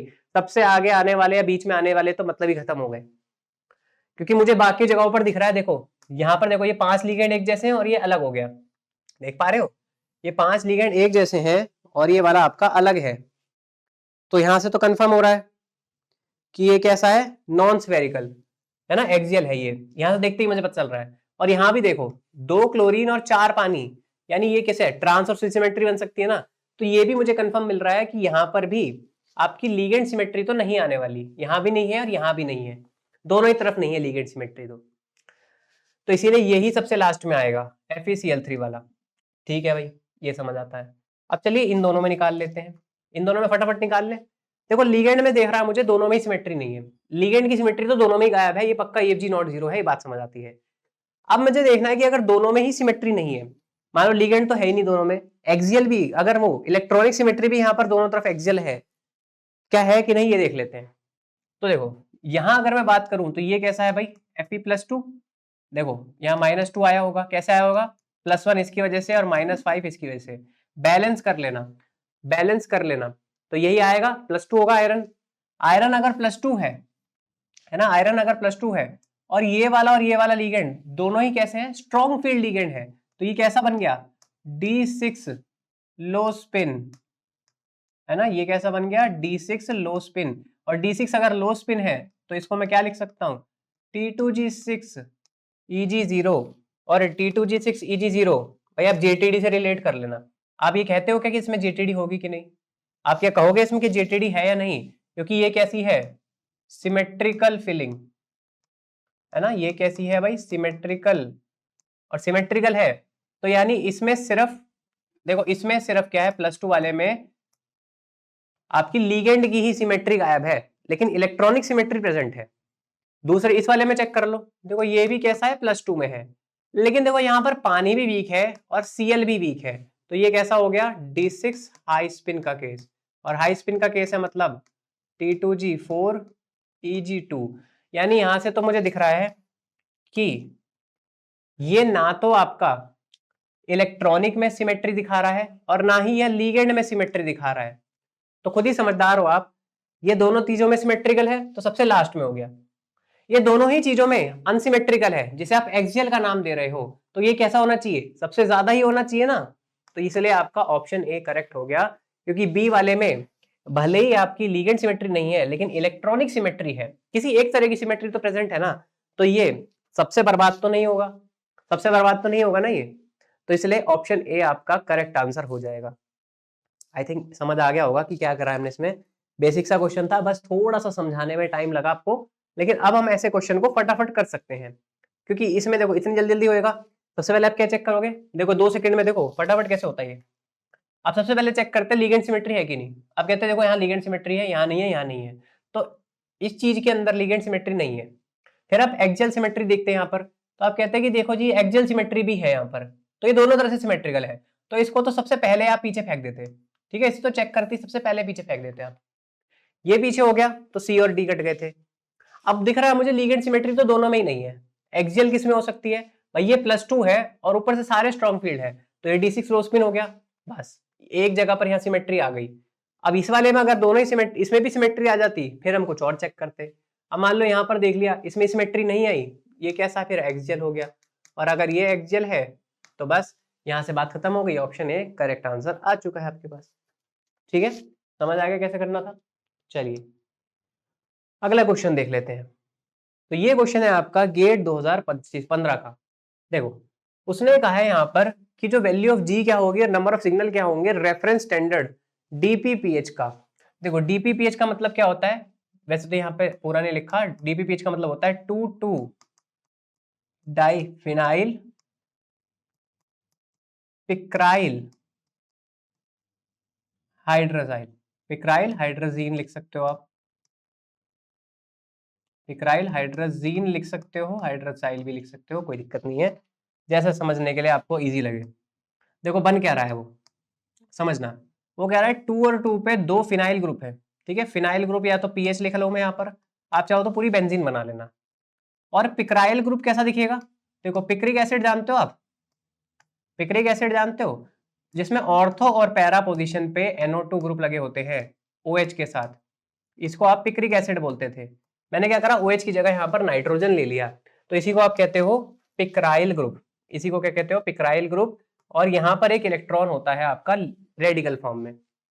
तो देखो ये हो गया आपका 2,2 डाइफिनाइल, 1 पे पिक्राइल ग्रुप आ गया, और इसको आप हाइड्रोजाइल ग्रुप कहते हैं, क्योंकि हाइड्रोजीन कैसा होता है, NH2 को कहते हो ना हाइड्रोजीन, तो यहाँ पर ये कैसा है, हाइड्रोसाइल ग्रुप। ठीक है, क्योंकि एक यहाँ पर आपका रेडिकल आ रहा है, इसलिए हाइड्रोजाइल ग्रुप। तो इसके लिए वो बोल रहा है कि इसकी वैल्यू कितनी होती है जी की। तो देखो इसकी वैल्यू आप याद कर लो, ठीक है, क्योंकि मैं इसमें कुछ समझा नहीं पाऊंगा। इसकी जो जी की वैल्यू होती है ये 2.0036 होती है। ठीक है, ये चीज आप याद कर लो, इसकी 2.0036 होती है। और अच्छा मुझे बताओ कोई चीज को रेफरेंस क्यों यूज किया जाता है, रेफरेंस का मतलब क्या होता है, रेफरेंस का मतलब ही ये होता है जो हम एक चीज के बिल्कुल क्लोजेस्ट ले सकते हैं। तो जब आप बात करते हो ना फ्री इलेक्ट्रॉन का, ये तो आपने पढ़ा होगा कि फ्री इलेक्ट्रॉन जो होता है उसकी जो जी की वैल्यू होती है वो अप्रॉक्स 2 के बराबर होती है ना, 2 के आसपास होती है। जब आप कैलकुलेट भी कर लेना चाहे फ्री इलेक्ट्रॉन के लिए, जी की वैल्यू 2 के आसपास आती है। तो जो ये आपका डीपीपीएच होता है ना, इसकी जी की वैल्यू भी देखो अगर आप, तो बहुत ज्यादा क्लोज है ना 2 के, तो इसीलिए हम इसको स्टैंडर्ड रेफरेंस मान के जी की वैल्यू को कैलिब्रेट करने के लिए यूज करते हैं। तो इसीलिए 2.036 आपका यहां से जी की वैल्यू आ जाती है। अब लाइंस देखो, अगर कोई भी आपसे ये पूछ लेना कि बताइए जी सॉलिड फेस में, ठीक है, सॉलिड स्टेट में कितनी लाइंस दिखाएगा ये, तो सॉलिड स्टेट में आपको सिर्फ एक लाइन दिखाई देती है, इसलिए ऑप्शन ए आपका करेक्ट आंसर हो जाएगा। क्लियर है ये बात? हमेशा याद रखना कि जब भी सॉलिड स्टेट में पूछा जाए एक लाइन आती है और जी की वैल्यू 2.0036 होती है। चलिए अगले क्वेश्चन की बात कर लेते हैं। देखो देखो आपने एक क्वेश्चन अभी पढ़ा था ClF3 का, याद आ रहा है, जिसमें दो, शायद कुछ क्वेश्चन पहले हमने देखा था, जब ClF3 के बारे में ही पूछा था, 19F NMR ही पूछी गई थी, और लेकिन उसने वहां पर क्या बोला था कि रिजिड माना है हमने, ऐसा माना वैसा माना। इसने वो नहीं बोला, इसने ये कह दिया कि हमने इसको लो टेम्परेचर पे लिया है, बहुत ही ज्यादा। तो जब आप वेरी लो टेम्परेचर पे ले लेते हो तो यहाँ पर जो आपकी फ्लक्सोनियल बिहेवियर होता है, ठीक है, फ्लक्सोनियल बिहेवियर जो होता है ये आपका बंद हो जाता है और ये एक रिजिड बिहेवियर ही दिखाने लग जाता है। ठीक है, तो उसने देखो वहां पर पूरा एक्सप्लेन करके लिख दिया था, इसने इस पर क्या करा, -60 डिग्री बोल दिया। अब आप खुद समझो कि भाई -60 डिग्री पे क्या होता है। तो हमने उस दिन उसमें भी देखा था कि ClF3 का स्ट्रक्चर कैसा दिख रहा था भाई, ये आपका टी शेप्ड दिख रहा था, जिसमें से इसे हमने एक्सियल बोला था, और सॉरी इन दोनों को एक्सियल बोला था और इस वाले को इक्वेटोरियल बोला था। ठीक है, ऐसा ही कुछ शेप थी। अब इसमें से कहा था क्या हमने कि ये वाला जो इक्वेटोरियल वाला है, इस इक्वेटोरियल की वजह से, इक्वेटोरियल वाले के लिए आपकी दो एक्सियल वाले फ्लोरीन की वजह से स्प्लिटिंग होंगी ट्रिपलेट में, है ना, ये ट्रिपलेट में होगी। और ये जो दो एक्सियल वाले फ्लोरीन है इसके अंदर आपको डबलेट दिखाई देगा एक Fe की वजह से, ठीक है, इक्वेटोरियल वाले की वजह से। तो यानी आपको एक डबलेट दिखाई देगा और एक ट्रिपलेट दिखाई देगा। सिंगलेट तो हो ही नहीं सकता था और डबलेट भी नहीं। डबलेट ऑफ डबलेट और डबलेट ऑफ ट्रिपलेट वो पता कब आता, जब या तो आप किसी एक फ्लोरीन या तीनों ही फ्लोरीन को अलग अलग मान लेते, पर तब भी आपके सिग्नल तो देखो एक जैसे नहीं दिखते ना, ये डबलेट ऑफ ट्रिपलेट कैसा आ जाता। तो ये तो मतलब फालतू ही ऑप्शन बनाया कुछ। ऑप्शन सी आपका करेक्ट आंसर होगा। ठीक है, तो देखो ये होता है फायदा, आप जब PYQ करते हो ना तो आपको पता चल जाता है कि किस तरह के क्वेश्चन पूछे जा रहे हैं और आगे जाके भी वो चीज रिपीट हो जाती है। ये चीज आपने पहले कर रखी है तो देखो इस वाले साल आपको इजी रहा होगा, ऐसा आपने तो नहीं किया होगा, लेकिन इस चीज को अगर आप आगे पढ़ के जा रहे हो तो ये पक्का क्वेश्चन कहीं ना कहीं आगे भी रिपीट होगा। इस तरह से नहीं पूछा जाएगा, थोड़ा सा चेंज कर लेगा, लेकिन पूछेगा जरूर इस तरह से कुछ ना कुछ। चलिए अगले क्वेश्चन की बात कर लेते हैं। तो देखो ये है आपका अगला कॉन्सेप्ट, जब हम यहाँ पर जी की वैल्यूज को कंपेयर करते हैं, कह रहा है characteristic feature of electron spin resonance spectrum of frozen aqueous solution of CuSO4 FH2O। तो समझना ये कैसा कॉम्प्लेक्स है भाई, एक ऑक्टाहेड्रल कॉम्प्लेक्स है, बिल्कुल ठीक। तो यहाँ पर हमें Cu2+ दिखाई दे रहा है ना, Cu2+ दिखाई दे रहा है, और Cu2+ क्या होता है आपका D9। अगर मैं इसके लिए लिखूं तो ये लिखूंगा मैं T2G6 Eg3। और आप कोऑर्डिनेशन से ये बात बिल्कुल अच्छे से जानते हैं कि अगर आपका लास्ट इलेक्ट्रॉन या तो Eg1 में हो या Eg3 में हो तो ये आपका Z आउट कॉम्प्लेक्स बनता है। और Z आउट के लिए अगर मैं यहाँ पर डायग्राम बनाऊं CFT डायग्राम, तो देखो कैसा दिखेगा। आप सबसे पहले ऊपर कहोगे x² - y² सबसे ऊपर, फिर Z² आता है ना, फिर यहाँ पर आपका, यहाँ पर क्या होता है आपका dxy, और नीचे सबसे ज्यादा dxz और dyz होते हैं। 9 इलेक्ट्रॉन की फिलिंग कर लो, तो 1 2 3 4 5 6 7 8 और ये 9। तो देखो लास्ट इलेक्ट्रॉन जो आपको दिखाई दे रहा है यानी अनपेड इलेक्ट्रॉन, वो किस में आता है यहाँ पर dx² - y² के अंदर। तो जब भी आप यहाँ पर g की कंपैरिजन करते हो ना, तो g पैरेलल और G परपेंडिकुलर, ये क्या होता है, G पैरेलल आप बोलते हैं भाई, मान लो मैं Z डायरेक्शन को बोलता हूं यहाँ पर हमेशा रेफरेंस, ठीक है, तो जो भी मैग्नेटिक फील्ड, ठीक है, जो भी मैग्नेटिक फील्ड होती है वो Z डायरेक्शन में ही मानी जाती है। तो अगर आपकी कोई भी जी वैल्यू जेड डायरेक्शन के अलोंग बोलते हैं तो उसको हम बोल देते हैं कि ये जी पैरेलल होगा, क्योंकि मैग्नेटिक फील्ड भी आपकी जेड डायरेक्शन के अलोंग ही चल रही है। तो जो भी जी इलेक्ट्रॉन जेड डायरेक्शन के अकॉर्डिंग जेड डायरेक्शन के अलोंग होगा वो आपका जी पैरेलल कहला देता है, और जो भी एक्स और वाई डायरेक्शन के अलोंग होता है उसे आप जी परपेंडिकुलर बोल देते हैं। ठीक है, अब जब भी आपके पास ऐसे टाइप के आ जाते हैं ना जहां पर T2G या तो आपका Z आउट या Z इन कॉम्प्लेक्स बन रहा हो, यानी अनसिमेट्रिकल, जहां पर भी JTD आने का कोई ना कोई रीजन हो सकता है, वहां पर कभी भी आपके G पैरेलल और परपेंडिकुलर इक्वल नहीं होते हैं, या तो ये चीज ज्यादा होगी या फिर ये चीज ज्यादा होगी। ठीक है, ये चीज हमेशा ध्यान रखना है कि ये कभी इक्वल नहीं होते हैं जब भी जहां पे भी आपका Z आउट या Z इन का कॉम्प्लेक्स बन रहा होगा। ठीक है, तो ये दोनों इक्वल तो हो नहीं सकते, और ये आपस में भले ही इक्वल ना हो लेकिन जी परपेंडिकुलर का मतलब समझते हो कि जी एक्स और जी वाई तो आपस में इक्वल होंगे, तो ऐसा भी नहीं हो सकता कि सारे के सारे ही अनइक्वल हो। तो या तो पैरेलल वाला कम होगा परपेंडिकुलर वाले से, या पैरेलल वाला ज्यादा होगा परपेंडिकुलर वाले से। ठीक है, ये केस हो सकते हैं बस। तो बस अब हमें यही चेक करना है कि पैरेलल ज्यादा होगा कि कम। तो हम ये चीज जानते हैं कि जी जो होती है डायरेक्टली प्रोपोर्शनल होती है आपकी डायरेक्शन के, इलेक्ट्रॉन डेंसिटी के। ठीक है, जी की वैल्यू इलेक्ट्रॉन डेंसिटी के ही डायरेक्टली प्रोपोर्शनल होती है। तो जिस डायरेक्शन में आपका इलेक्ट्रॉन डेंसिटी ज्यादा होगी जी की वैल्यू भी उसी डायरेक्शन में ज्यादा होगी। तो देखो नीचे वालों को छोड़ दो, जब आप यहाँ पर ईजी वालों के बीच में कंपेरिजन करोगे ना सिर्फ, तो नीचे वालों को तो पहले ही छोड़ दो, उसे हटा दो, उसकी जरूरत नहीं है। अब डी जेड स्क्वायर और D X square minus Y square में कंपेयर करो, किसमें इलेक्ट्रॉन ज्यादा है? डी जेड स्क्वायर में 2 इलेक्ट्रॉन है और D X square minus Y square में एक ही इलेक्ट्रॉन है। तो अगर जेड स्क्वायर में इलेक्ट्रॉन ज्यादा तो जी की वैल्यू जेड डायरेक्शन में क्या होगी? ज्यादा, यानी जी पैरेलल आपका ज्यादा होगा जी परपेंडिकुलर से। ठीक है, तो यहां से भाई आपका आंसर खत्म हो गया कि जी पैरेलल आपका जी परपेंडिकुलर से ज्यादा होगा, यानी option A is the right answer. ठीक है भाई, आसान सा क्वेश्चन था, बिल्कुल कुछ खास मुश्किल था नहीं इसमें। बस इस चीज का ध्यान रख लेना कि ऑप्शन ए क्यों आंसर सही है। अगर ये चीज जेड इन होता, ठीक है समझ लेना, यहाँ पर ही बता देता हूँ, जेड इन होता तो क्या होता? X square minus Y square नीचे होता और जेड स्क्वायर ऊपर होता, तो लास्ट इलेक्ट्रॉन आपका जेड स्क्वायर में आया होता, है ना, यही होता। या फिर आप यहां से कंपेयर कर रहे होते जनरली, आप ऐसे कंपेयर करते हो ना, तो उस केस में आप क्या कहते हैं कि इलेक्ट्रॉन डेंसिटी एक्स वाई वाले में ज्यादा है और जेड में कम, तो इसमें परपेंडिकुलर ज्यादा हो जाता पैरेलल से। मैं जेड इन का कॉम्प्लेक्स नहीं बता रहा हूं, मैं कोई भी केस बता रहा हूं जहां पर एक्स और वाई में ज्यादा होगी, ऐसा नहीं कह रहा मैं जेड इन के लिए बोल रहा हूं। एक्स वाई में अगर ज्यादा होगी इलेक्ट्रॉन डेंसिटी जेड से तो आप उसमें कहोगे। ठीक है, चलिए ये क्वेश्चन आया भाई आपका गेट 2019 के अंदर। देखो सेम वही क्वेश्चन है, देखो वही सेम क्वेश्चन है। मिथाइल रेडिकल के लिए हमने याद करो सबसे पहला ही क्वेश्चन किया था मिथाइल रेडिकल के लिए ईपीआर स्पेक्ट्रा निकालने का, याद आ रहा है? कुछ ऐसे मिथाइल रेडिकल था उसके लिए ईपीआर स्पेक्ट्रा निकाला था।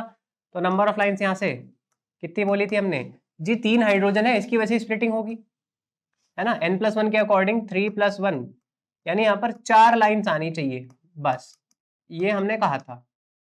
अब उस टाइम उसने सिर्फ लाइन्स पूछ के छोड़ दिया था, है ना, उसने इस टाइम सिर्फ लाइन पूछ के छोड़ दिया था। अब इस बार उसने कहा है कि इंटेंसिटी रेशियो भी बताओ। तो भाई मुझे बताओ, पास्कल ट्राइंगल आप सबको पता ही है, आप क्या कहते हो n=1 के लिए जो आपका रेशो होता है वो कैसा होता है? 1:1। n=2 के लिए कैसा रेशो होता है? 1:2:1। और जब यहाँ पर 3 हाइड्रोजन दिए हो तो कैसा रेशो होगा? 1:3:1।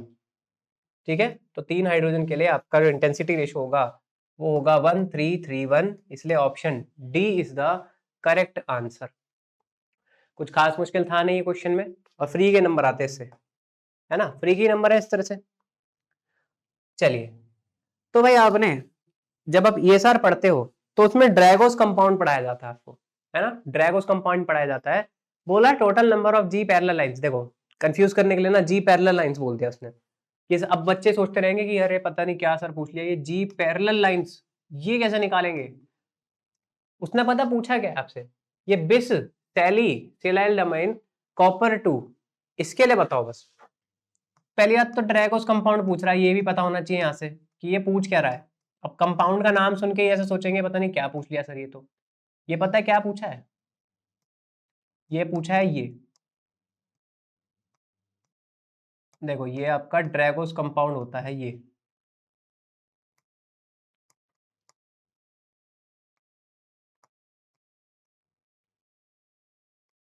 कुछ इस तरह का, एक एच यहाँ, एक एच यहाँ, एक एच यहाँ और एक एच यहाँ, है ना? देखो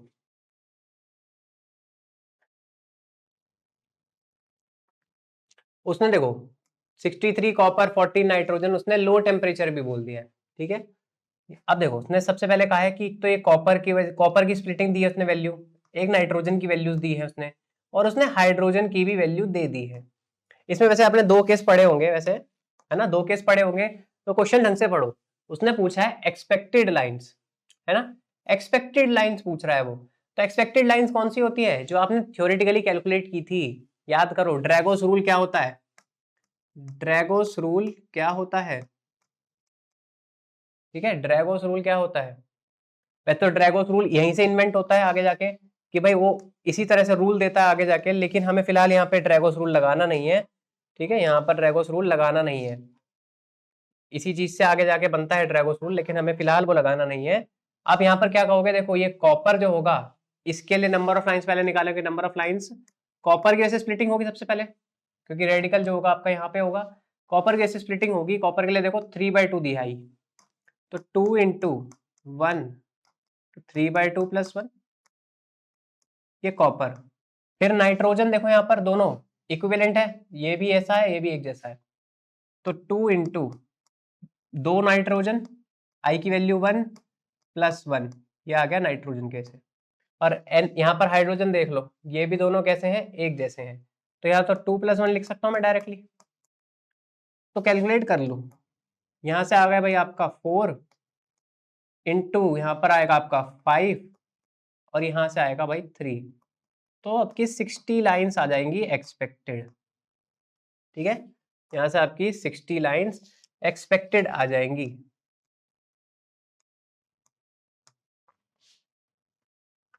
अब देखो इसी चीज को, इसी चीज से आपका ड्रैगोस रूल बनता है। पहले उसने यही करा था कि 60 लाइन आनी चाहिए थियोरेटिकली, ये एक्सपेक्टेड होती है थ्योरेटिकल। इसी चीज को जब उसने ऑब्जर्व किया था ना, तो ऑब्जर्व्ड यानी जो एक्सपेरिमेंटल वैल्यूज आपके उसको दिखाई दी थी, एक्सपेरिमेंटल लाइन उसको 60 नहीं दिखाई दी थी, ठीक है, 60 नहीं दिखाई दी थी, उसको 44 दिखाई दी थी। लेकिन उसने ना एक और एक्सपेरिमेंट किया था, उसने ये देखा कि ये जो आपका हाइड्रोजन है, ये वाला हाइड्रोजन, इसे रिप्लेस कर दिया अगर मैं ड्यूटेरियम या फिर किसी इनएक्टिव न्यूक्लियाई से, तो भी यहाँ पर लाइंस आपकी 44 ही आ रही हैं, है ना। भाई यहाँ पर इस हाइड्रोजन की कपलिंग तो हम ले नहीं रहे हैं अभी तक, लेकिन ये वाला जो हाइड्रोजन है, इसकी जगह अगर मैं ड्यूटेरियम वगैरह ले लूँ या कुछ और ले लूँ, तो उसके हिसाब से तो मेरी लाइन चेंज हो जानी चाहिए थी, पर तब भी आपकी लाइन 44 ही आ रही है। इसका मतलब नाइट्रोजन के साथ जो ये हाइड्रोजन कनेक्टेड थे, इनको कंसीडर ही नहीं कर रहा है कपलिंग में कोई, ठीक है, वो कपलिंग में इसको कंसीडर कर ही नहीं रही है, जो कपलिंग हो रही है ये कपलिंग में पार्टिसिपेट नहीं करते हैं। तो इसी से आपके फिर ड्रैगो रूल बनता है। याद आ रहा है आपको ड्रैगो रूल? क्या था ड्रैगो रूल? कि भाई अगर मैक्टिव आपका मैग्नेटिक न्यूक्लियाई आपका एक्टिव है मेटल, तो उसके साथ जो कनेक्टेड लिगेंड है, ठीक है, जो कनेक्टेड लिगेंड है अगर वो भी एक्टिव है, तो उसके साथ जो आपका साइड एटम होगा, जैसे कि ये हाइड्रोजन, ये आपका इनएक्टिव हो जाता है, ठीक है। मेटल आपका एक्टिव है, उसके साथ कोई मैग्नेटिक एक्टिव न्यूक्लियाई लग जाए अगर, तो उसके साथ जो लिगेंड लगे होंगे वो इनएक्टिव हो जाते हैं, यानी ये पार्टिसिपेट ही नहीं करते हैं, ठीक है भाई, ये पार्टिसिपेट नहीं करते हैं। चलिए, इसके अगर आपको रीजन जानना है भाई क्यों कर रहा है फिर भी ये, तो क्लास में आइएगा कभी, अच्छे से डिटेल में बात करेंगे इसके बारे में। चलिए देख लीजिए क्वेश्चन, ये आपका 2023 के अंदर आया हुआ है। क्या पूछ रहा है आपसे? कह रहा है 1H NMR स्पेक्ट्रम में मल्टीप्लिसिटी बताओ सिग्नल की जो हाइड्रोजन को बोल्ड करा गया है और अल्ट्रालाइन किया गया है। तो देखो इस क्वेश्चन में ना, अगर आप चारों को निकालने बैठोगे तो आप सोचोगे पता नहीं क्या ही करना है, पर आप पहले सबसे पहले उनको देखो जो इजी है, ठीक है। देखो आप PH3 को तो निकाल सकते हो ना, भले ही बाकी मान लो आपको नहीं भी पता, पर आपको ये PH3 तो पता है ना, PH3 तो पता होगा ना कैसे निकालते हैं। भाई देखो PH3 कैसे हैं, तीनों हाइड्रोजन इक्वल है और उसने अंडरलाइन किया है इनको, तो तीनों हाइड्रोजन एक जैसे हैं, तो एक ही जैसे हाइड्रोजन है। अब कोई ये सोचे कि सर यहाँ तो सिंगलेट आ जाएगा, है सिंगलेट आ जाएगा क्योंकि तीनों हाइड्रोजन एक जैसे हैं। पर भाई देखो उसने थर्ड वाले के लिए सिंगलेट भी दिया है ऑप्शन। आधे लोग जो यहाँ पर मूर्खता कर सकते हैं वो यही है कि तीनों हाइड्रोजन एक जैसे हैं जी, सिंगलेट है, ऐसा कह देंगे। पर थोड़ी सी अगर अकल लगाओ, ये जो फॉस्फोरस है ये भी एक्टिव होता है, 31p की वैल्यू हाफ होती है, ये भी एक्टिव होता है। अगर ये एक्टिव है तो ये भी कपल करेगा, ठीक है। तो सिर्फ फॉस्फोरस की वजह से कपलिंग होगी यहाँ पर। तो N+1 के अकॉर्डिंग कपलिंग कर दूं मैं फॉस्फोरस की, तो यहाँ पर आपके पास दो लाइंस आएंगी, ठीक है। एक फॉस्फोरस की वजह से डबलेट आएगा आपके पास। तो सिंगलेट मत लगाया ना, ठीक है, ये सिंगलेट मत लगाया ना, गड़बड़ है, बहुत गलत हो जाएगा आपका मामला, ठीक है। सिंगलेट मत लगाया ना। तो ऑप्शन बी और ऑप्शन डी इन्हें तो पहले ही उड़ा दो, ठीक है। अब देखो वो आपसे एक्सपेक्ट करेगा जो कॉमन कॉमन आपको पता होगी, बस उसी को एक्सपेक्ट करेगा वो आपसे ज्यादा। ये नहीं कि भाई आपसे भी पूछ लेगा कि भाई इतना निकल की वैल्यू क्या होगी या जर्कोनियम की वैल्यू क्या होगी, इतनी तो नहीं बता सकते ना आप। आपको जितना पता होगा आप उसके हिसाब से लॉजिक लगा सकते हो। अब मुझे पता है कि हाइड्रोजन, ठीक है, यहाँ निकल दिया है और इसके साथ फिर आगे जाके OPET3 कुछ ऐसे करके दिए हैं उसने अलग अलग, 4 OPET3 के मॉलिक्यूल उसने दे दिए हैं। अब देखो निकल तो आपका यहाँ पर एक्टिव होता है कि नहीं है मुझे नहीं मालूम, तो उसने ऑप्शन भी देखो ऐसा दिया नहीं है कुछ कि इसकी क्या वैल्यू होगी। पर हमें ये तो पता है ना कि ये जो फॉस्फोरस है ये एक्टिव होता है, और हमें पता है कि 3J तक कपलिंग हम चल सकती है, लेकर चल सकते हैं हम, है ना। 3J तक की कपलिंग तो हम लेके चल सकते हैं ना। तो देखो 3J तक की कपलिंग तो हम लेके चलते हैं ना। तो देखो यहाँ पर हम क्या कहेंगे, ये पहला बॉन्ड, ये दूसरा बॉन्ड, और पी के बीच में क्या होगा, तीसरा बॉन्ड, है ना भाई। अरे देखो ये हाइड्रोजन है, ये निकल से कनेक्टेड है, निकल O से, और ये यहाँ से P से कनेक्टेड है। तो एक बॉन्ड, दो बॉन्ड और तीन बॉन्ड, तो 3 बॉन्ड का डिस्टेंस, यानी हम 3J कपलिंग तक तो कंसिडर करते हैं ना। तो निकल से भले ही मुझे नहीं पता कि होगा कि नहीं होगा, वो तो एक्टिव होते ही नहीं है, इसे छोड़ दो।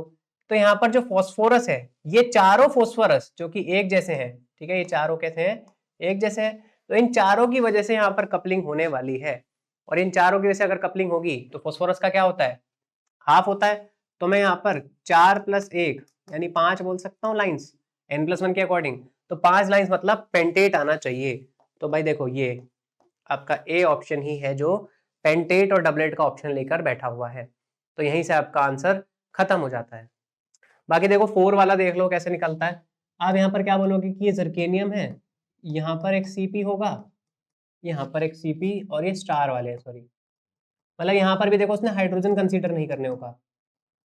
Cp स्टार का मतलब क्या होता है, देखो Cp स्टार का मतलब होता है साइक्लोपेंटाडाइन, तो है ये पेंटाडाइनल तो है, पर जो यहाँ पर हाइड्रोजन होता है ना, अगर अगर ये Cp होता तो हाइड्रोजन लगे होते पांचों, पर यहाँ पर अगर Cp स्टार लिखा है तो यानी उसने इस हाइड्रोजन को भी मिथाइल से रिप्लेस कर दिया है। तो उसने वहां से कपलिंग को बिल्कुल हटा दिया है, एक तरह से कपलिंग के लिए उसने मौका ही नहीं छोड़ा है, ठीक है। ये है Cp स्टार, पांचों मिथाइल से सब्स्टिट्यूटेड आपकी साइक्लोपेंटाडाइनाइल रिंग, इसी को कहते हैं आप Cp स्टार।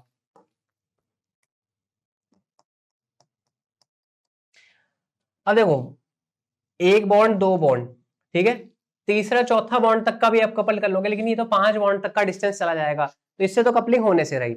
और हमें पता है कि जर्कोनियम भी एक्टिव नहीं है, ठीक है, हमें पता है जर्कोनियम भी एक्टिव नहीं है, तो इसको भी उड़ा दिया। तो यानी ये दोनों हाइड्रोजन जो होंगे यहाँ पर एक जैसे हैं, एक तो है ना, एक जैसे हैं, ऊपर से इसके साथ ना तो कोई Cp कपल कर रहा है ना ही जर्कोनियम कपल कर रहा है, तो ये दोनों हाइड्रोजन यहाँ पर कैसे होंगे, सिंगलेट जैसे।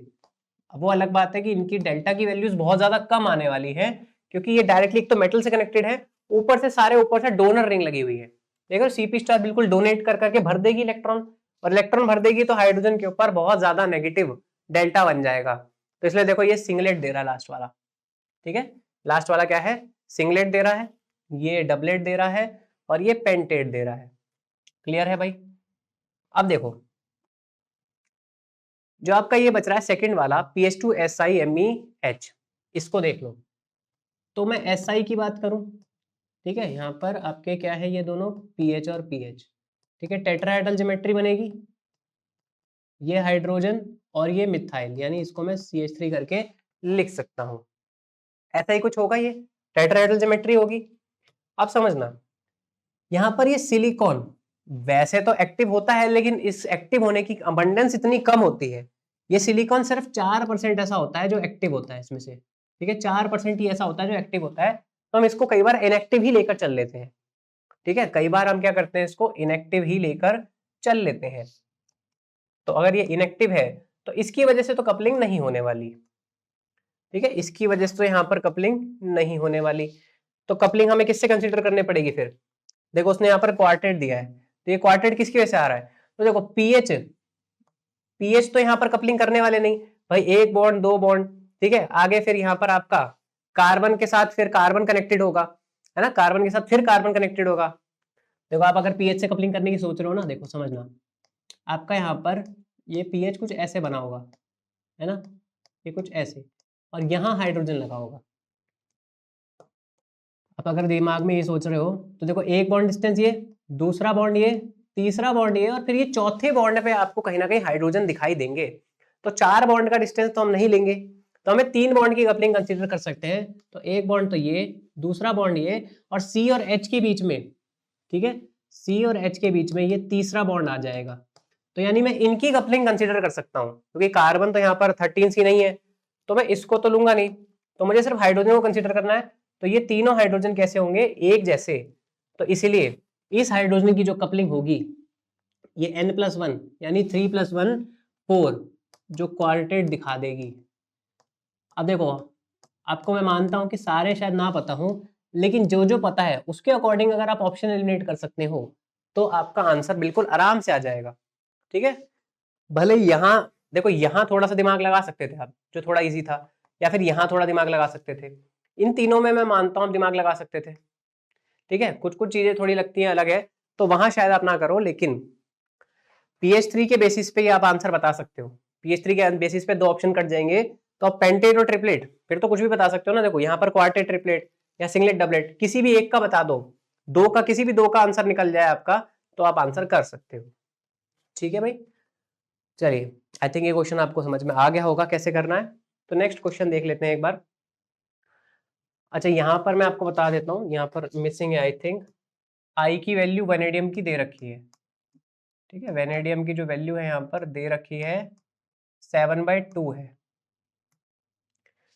ओके। ये +3 की वैल्यू, ये सॉरी +4 की वैल्यू है, ये वेनेडियम, वेनेडियम +4 की वैल्यू 7/2 यहाँ पर दे रखी है उसने। यहाँ पर शायद लिख ही नहीं पाया होगा, कोई रह गया होगा जल्दबाजी में। ये 7/2 वैल्यू उसने ऑलरेडी दे रखी है। तो समझना ये स्ट्रक्चर कुछ ऐसा, ये देखो VOSO4 है ना, ये तो VOSO4 है +4 में, उसने आई की वैल्यू ऑलरेडी दे रखी है। अब देखो ना तो यहाँ पर ये ऑक्सीजन एक्टिव है, ना ही मेरे को यहाँ सल्फर और ऑक्सीजन, दोनों में से किसी को भी एक्टिव नहीं लेके चल रहा हूं मैं। तो लाइंस किसके बेसिस पे निकलेगी? सिर्फ वेनेडियम के बेसिस पे। तो नंबर ऑफ लाइंस क्या आ जाएंगी? 2 इंटू, एक वेनेडियम है, आई की वैल्यू कितनी है 7/2 +1। तो कोई जल्दबाजी में ये मत कह देना सर ये 7/2 है, तो देखो 7 ही लाइन आ रही होंगी भाई, एक लाइन हमेशा उससे ज्यादा आती है, ये बात ध्यान रखना। तो यहाँ पर आपकी 8 लाइंस आ जाएंगी, ठीक है भाई। और किसी से उसकी कपलिंग करा भी नहीं रहा है वो, 8 से ज्यादा आंसर भी नहीं दिया उसने, तो कपलिंग 8 से ज्यादा हो भी नहीं सकती थी। लॉजिक लगाओगे तो अगर, तो ऑप्शन डी आपका बिल्कुल करेक्ट आंसर हो जाएगा, ठीक है। चलिए, तो ये क्वेश्चन देख लीजिए, ये आपका गेट 2025 के अंदर आया था। देखो ये भी बड़ा बेसिक क्वेश्चन था, मतलब क्या है इस क्वेश्चन में, देखो क्या पूछा हुआ है। उसने कहा ईपीआर स्पेक्ट्रम में CH2OH रेडिकल है, ठीक है, ये CH2 और साथ में ये OH, ऐसे एक रेडिकल दिया है। उसने खुद ही बोल दिया कि सारे हाइड्रोजन एटम को कैलकुलेशन में कंसीडर करना है। तो चलिए देख लेते हैं भाई, ये वाले हाइड्रोजन एक जैसे होंगे और ये वाले हाइड्रोजन एक जैसे होंगे, मतलब यहाँ पर 2 तरह के हाइड्रोजन प्रेजेंट है। अब नंबर ऑफ लाइंस पूछ रहा है, एक्सपेक्टेड कितनी होंगी। तो यार ये तो आप मतलब बड़े आराम से बता सकते हो, इतने क्वेश्चन आपने देख लिए, अब ये बड़े आराम से बता सकते हो कि नहीं। तो नंबर ऑफ लाइंस कैसे निकालोगे? सर कार्बन जो होता है वो एक्टिव नहीं होता और ऑक्सीजन भी एक्टिव नहीं होता, हमें हाइड्रोजन कंसिडर करने हैं बस। तो 2 हाइड्रोजन एक जैसे हैं, तो 2+1 ये किसकी वजह से हुआ? HA की वजह से। फिर दूसरे वाले के लिए 1+1 ये किसकी वजह से हुआ? HB की वजह से। तो यहाँ पर 3 × 2 आपकी 6 लाइंस आ जाएंगी, ठीक है भाई। तो बिल्कुल हलवा सा क्वेश्चन था ये तो यहाँ पर आपका इंटीजर में ही पूछा है उसने, इसलिए 6 आपका बिल्कुल सही आंसर आ जाएगा। ठीक है, चलिए, तो आई होप आपको यहाँ पर सारे क्वेश्चन समझ में आए होंगे। अगर आपको सारे क्वेश्चन समझ में आ गए हैं तो अभी इस वीडियो को लाइक करिएगा और चैनल को सब्सक्राइब करिए और अपने दोस्तों के साथ भी इस वीडियो को शेयर करिए और उन्हें बताइए भाई यहाँ पर कि किस तरह से आपको कंटेंट पढ़ाया जाता है। अगर आपको कंटेंट ज्वाइन करना है, अगर आपको नेट गेट या फिर किसी भी चीज के बैचेस ज्वाइन करने हैं तो विज्ञान विश्व के ऐप पर जाइए। विज्ञान विश्व का ऐप डाउनलोड करके वहां पर आपको कोर्सेज के सेक्शन में अभी नेट के गेट के सारे कोर्सेज दिख जाएंगे, आप वहां से उसको परचेज कर सकते हैं। या फिर आप यहाँ पर जो नंबर दिया गया है इस पर भी मैसेज कर सकते हैं, आपको यहाँ से भी क्वेरी का आपका रेजोल्यूशन मिल जाएगा। चलिए, तो यहाँ पर अब इस वीडियो को हम एंड करते हैं, तब तक के लिए थैंक यू।